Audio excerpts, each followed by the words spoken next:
Given that it's the 40th anniversary of the killing of John Lennon, it's probably appropriate to remember a story he told. It may or may not have been apocryphal, where he said back in school when he was asked, "What do you want to be when you grow up?" and he replied, "I want to be happy." And his teacher said, "I don't think you understand the assignment." And he replied, "I don't think you understand life." Well, happiness is something that's elusive for a lot of us these days, especially in 2020, and especially during the holidays of 2020. So to talk more about how you can be happy during a tough time of year, I'm happy to have happiness coach and author Dannie De Novo joining us right now with more. Dannie, thank you so much for joining us. And please just start by telling us a little bit about yourself and your life as a coach. Yes, well, I really pride myself on helping people see that there's so much more than they might see right in front of them at this very moment. And so I work with people on changing their way of thinking and behavior so that they can really live the life that they were meant to live. And I know that's something that sounds simple. Executing it can be hard, because I find myself trying to teach that to my children, who are 10 and 3 right now, by trying to model good behavior. But again, it's easy to say it. It's harder to do. So how can you do it? What's the advice? Well, I think you need to work at it a little bit every day, but over the holidays, I have a little acronym I like to use called SHARE that can help you sort of spin things in a little bit more positive light for the time being anyway. Okay, so that's an acronym. I assume there's something for the S, the H. Rundown. What is it for us?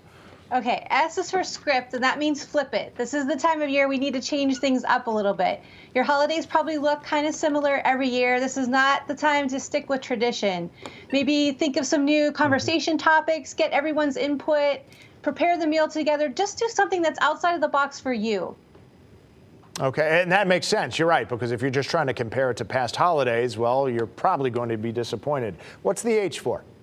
The H is for honor one another. You can do this whether you're meeting in person or you're meeting virtually. Sit down with the people who mean the most to you and let them know that they are meaningful in your life. And maybe even say something to them along the lines of something you've really admired about them this year, how they've had the fortitude and persistence to get through 2020. This is a great way to bond and to make the holidays more memorable. And how about the A, the R, and the E?